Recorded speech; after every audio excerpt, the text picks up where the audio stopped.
গোল setting নিয়ে আর তার সাথে কমিউনিকেশনের কি ভূমিকা সেটা নিয়ে বলছিলাম। আমরা প্রত্যেকেই চাই যে একদিনে বড়লোক হবো, একদিনে উপার্জন করবো, একদিনে ব্যাংক ব্যালেন্স হবে, মানে খুব শর্ট সময়ের মধ্যে। আমরা অন্য লোক মার্সিডিজ বেঞ্চ চড়ছে, আমরা ভাবছি কবে আমি চড়বো।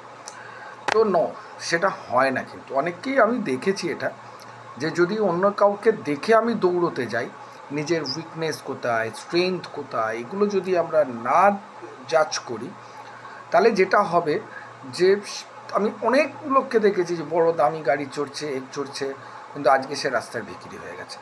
আবার সিম্পলি অনেক মানুষকেও দেখেছি যে একদম সিম্পল ড্রেসেতে থাকে, কিন্তু তার কাছে যে অ্যাসেট আছে লোককে বুঝতে দেয় না, বাড়িতে গিয়ে দেখলাম তার 4-5টা গাড়িই আছে। এরকম মানুষকেও দেখেছি। অনেক ব্যবসা আছে, অনেক ধরনের ব্যবসা আছে।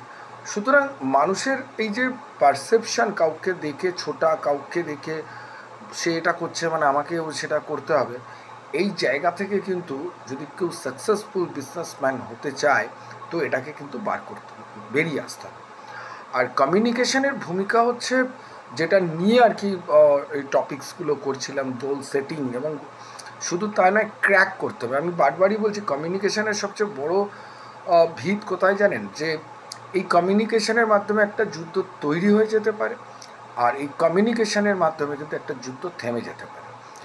বিজনেস চালাতে গেলে সবচেয়ে বড় জিনিস হচ্ছে কমিউনিকেশন। অনেকে কমিউনিকেশন বলতে ভাবে যে খুব সুন্দর ফটফট করে ইংলিশ বলছে, আদেও নয়। কমিউনিকেশন হচ্ছে এমন জিনিস, এক্সচেঞ্জ অফ দ্য থট, এবং সেটা আমি ভার্বালি বলতে পারি, নন ভার্বালি বলতে পারি। আমি আমার থটটা আরেকজনের কাছে আমি বোঝাবো, যাতে আমার কার্য সিদ্ধি হয়, কাজটাকে আমি করতে পারি।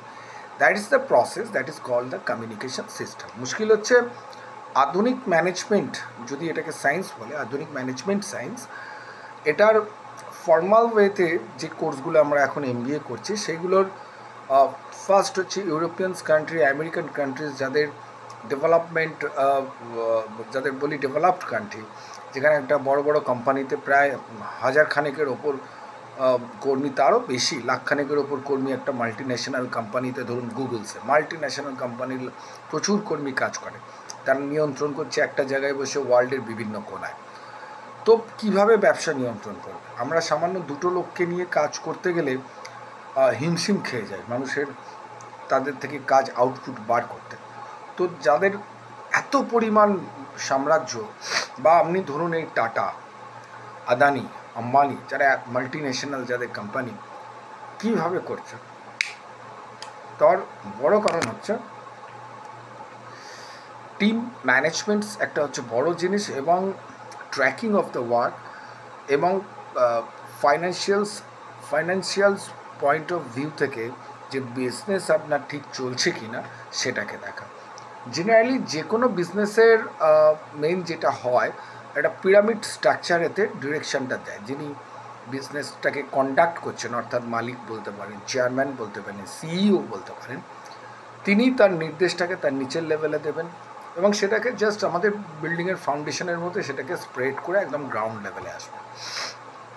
এবং এই নির্দেশটা যেটা যায়, সেটা আগে যেটা হতো ব্রিটিশ আমলে, that is the one way comment, কিন্তু বর্তমান যে সিস্টেমটা হচ্ছে সেটা হচ্ছে টু ওয়ে কমেন্ট সিস্টেম, যেটা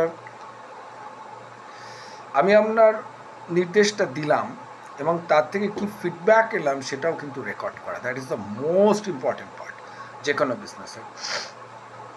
রতন টাটা যখন চেয়ারম্যান এখনও আছেন, যে সময়টা ছেড়ে দিয়েছিলেন, চেয়ারম্যান বদল হয়েছিল, টাটা কিন্তু আস্তে আস্তে করে বসে যাচ্ছিল, আবার ফিরিয়ে আনা হলো রতন টাটাকে।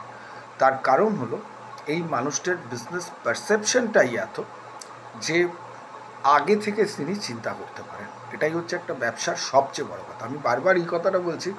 আমাদের বেঙ্গলি পিপল, আজকে অবশ্য একটা খুব ভালো জিনিস দেখলাম টিভিতে, এই প্রথম একটা রিয়েল এস্টেট কোম্পানি, মানে রিয়েল এস্টেট কোম্পানি অনেক বাঙালি কোম্পানি আছে, কিন্তু তারা সাস্টেনেবিলিটি তাদের নেই, যে বংশ পরস্পরের ব্যবসাটাকে নিয়ে যাচ্ছে, যেটা অন্যান্য গ্রুপগুলো আছে।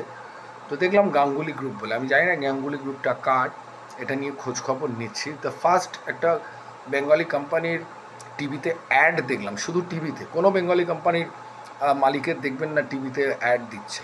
তো আমি ফার্স্ট টাইম দেখলাম যে এই গাঙ্গুলি কোম্পানি যাদের টিভিতে অ্যাড দেখছি। তো আমি খোঁজ খবর নেব এরা কারা। বাদবাকি তো সবই হচ্ছে মারওয়াড়ি বা অন্য গ্রুপে। তো খুব ভালো লাগে যে আমারই বাংলার কোনো মানুষ যদি এটা করে, তার টিভিতে অ্যাড আসছে, বিশেষ করে রিয়েল এস্টেট সেক্টর। সো বাদবাকি তো সবই ধরুন টিভিতে যে কটা অ্যাড আসে বড় বড় কোম্পানির, মাল্টিন্যাশনাল, কোনোটার মধ্যেই কিন্তু বাঙালির কোনো চিহ্ন নেই। হয়তো বাঙালি সেখানে ম্যানেজার, সিও বা খুব কম করে হয়তো একটা শেয়ার হোল্ডার থাকবে, বাট পিওর বেঙ্গলি কোম্পানি, যেটা আচার্য প্রফুল্লচন্দ্র রায় বলতে পারতেন যে বেঙ্গল কেমিক্যাল, সেই জিনিসটা নেই আর কি। যা তো এই জায়গাটাকেই তৈরি করার জায়গা এবং পারসেপশনটাকে তৈরি করতে হবে। তো আমরা যেমন এই রাত অবধি এখন খাটলাম, তো এই মাইলস্টোনটাকে তৈরি করা নিয়ে আগেও একটা বলেছিলাম।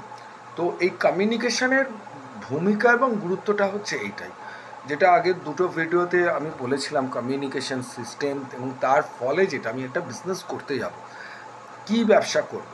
একটা বড় কোম্পানি যখন ধরুন তার কাছে 1 কোটি টাকার পুঁজি আছে, তো আমি কি ব্যবসা করব, সেটাকে রোলিং করাবো। ইকোনমিক্সের ভাষায় টাকাটা আমি বাড়িতে রাখলে সেটা বাড়বে না, আপনাকে সেটাকে ইনভেস্ট করতে হবে, অর্থাৎ মার্কেটে দিতে হবে।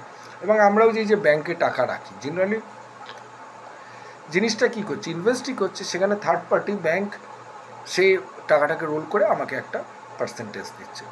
বাট এখন সেই জায়গাটাকে আস্তে আস্তে করে বন্ধ হয়ে যাচ্ছে, যে ওই আমি টাকা রেখে 5 বছরে ডবল, সেটা আর নেই। আপনাকে নয় স্টক ট্রেডিংয়ে যেতে হবে, নয় মিউচুয়াল ফান্ডে যেতে হবে, আর না হলে নিজের ব্যবসাতে নিজের টাকাটাকে খাটিয়ে সেটাকে রোল করতে হবে। Because this is the symbolically that is call the capital market. যখন দেশকে যদি আপনি আনএমপ্লয়মেন্টের মুখ থেকে ছাড়াতে চান, তো তাহলে আপনাকে ক্যাপিটালের দিকেই যেতে হবে। দুটো থিওরি মেনলি চলে, কমিউনিজম থিওরি এবং ক্যাপিটাল থিওরি। ওগুলো নিয়ে পরে ইকোনমিক্সের পার্টেতে আসবো। এখন বিজনেস কমিউনিকেশন নিয়ে এই কথাগুলো বলছিলাম। তো বিজনেস কমিউনিকেশন ব্যবসা যেমন চালাতে সাহায্য করে, ব্যবসা শুরু করার আগে মার্কেট স্টাডি করতেও আপনাকে সাহায্য করে।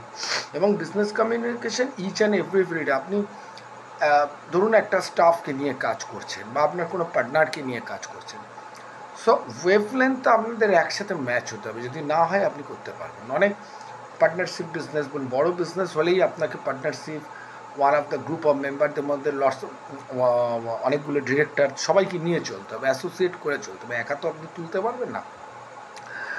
প্রপার্টিশিপ বিজনেস একটা সার্টেন লেভেল অবধি যাবে, তারপরে আপনাকে যখন যেতে হবে আপনাকে কারোর সাথে হাত মেলাতে হবে। তো এই যে হাত মেলাবো, অনেক ক্ষেত্রে হয় কি, যে কার সাথে আমি বিজনেসটা করব, তার সাথে আমার মেন্টাল ম্যাচ করতে হবে, কালচার থেকে আরম্ভ করে সব কিছু ম্যাচ করতে হবে। যতটা ম্যাচ করবে আমাদের বন্ধন অটুট হবে। অনেক ক্ষেত্রে ম্যাচ করলো, কাজ করা হলো 2-3 বছর, তারপরও দেখা গেল ছিটকে বেরিয়ে গেল। কারণ মানুষের বিহেভিয়ার, মানুষের ক্যারেক্টার ইজ ডায়নামিক ক্যারেক্টার। আজকে যে জায়গায় আছে, যে স্টেটে আছে, কালকে সে অন্য জায়গায় চলে যেতে পারে। তো এই জায়গাটাকেই হচ্ছে কাউন্সেলিং করা, বিভিন্ন জায়গায় বিভিন্ন কর্পোরেট অফিসগুলোতে কাউন্সেলিং করা হয়। আর সেকেন্ড হচ্ছে, অনেক সময় কাউন্সেলিং করলেও যে আপনার সাথে থাকবে তা নয়, অনেক ক্ষেত্রে তার পারসেপশন চেঞ্জ হয়ে যায়। সো এই জিনিসগুলোকে একজন কোম্পানির মালিককে বুঝতে হবে, কোম্পানির ডিরেক্টরকে বুঝতে হবে। যখন সে দেখবে তার ফাইন্যান্সিয়ালস অ্যাকাউন্ট তাকে সিম্বলিক দিতে শুরু করছে, তার গ্রোথ গ্রাফ, এটা পরবর্তীকালে আরও বেটার করে বলবো যে গ্রোথ গ্রাফ, যেটা আমার ক্যাপিটালের গ্রোথ যদি আমি দেখছি বাড়ছে না, বা যে ট্রেন্ডিংয়ে যাওয়ার কথা ছিল সেটা যাচ্ছে না, তার অনেকগুলো ফ্যাক্টর কাজ করে। তার মধ্যে হচ্ছে মার্কেটের একটা বিষয় কাজ করে, মার্কেট কোনভাবে আছে, কি অবস্থায় আছে, মার্কেট আনস্টেবল কিনা, স্টেবল কিনা, লটস অফ থিং, বায়ার্সের ক্যারেক্টারের উপর নির্ভর করে। তো হট করে যদি ড্রপ করতে শুরু করে এবং আদার্স ফ্যাক্টরস যদি আপনার সেম থাকে, তাহলে বুঝতে হবে something রংস are going on in your work business. And most of the Bengali যারা এই যে রিয়েল এস্টেট ব্যবসায় আছে, তারা এই জায়গাগুলোকে ইগনোর করেন, এবং ইগনোর করেন বলে তারা ড্যামেজ কন্ট্রোল করতে চায়, মার্কেট থেকে টাকা তুলতে শুরু করে, ধার করে হোক, যে করে হোক, পরে সেটাকে আর রিকভারি করতে পারে না। তো বিজনেস আমি বারবার বলছি, করা অনেকে আছে যে একটা স্টেডি বিজনেস করছে, হট করে তার মাথায় ভূত হলে আমি এক্সপ্যানশন করব। এক্সপ্যানশন কখন করব, বিজনেসকে কখন গোটাবো, কখন দৌড়বো, কখন যা আছে তাক সেটাকেই ধরে রাখবো, এইটাই ডিসিশনস মেকিংগুলো নিতে গেলে আমাদের ডেটা কালেকশন করতে হবে। এবং ডেটাটার কীভাবে কালেকশন করব? Through the communication system. তো that is why the communication সিস্টেমের প্রচুর গুরুত্ব আছে, যে কারণে importance is the business is the যখনই মানুষের সাথে কমিউনিকেট করব, সে কী পারসেপশানে আছে, কী ভাবছে আমাকে নিয়ে, সেই জায়গাটাকে বার করা।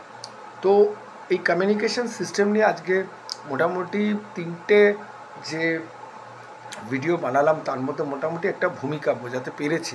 তো এখন ধরুন একটা মানুষ রিয়েল এস্টেট বিজনেস শুরু করতে চায়, ওকে, তো রিয়েল এস্টেট বিজনেস শুরু করতে গেলে তার কি করতে হবে প্রাথমিক স্তরে, সেইগুলো নিয়ে এবার আস্তে আস্তে করে আমরা আলোচনা করব। তো ভিডিওটা দেখতে থাকুন, শেয়ার করুন আর ভালো থাকুন। আজকের মতো গুড নাইট।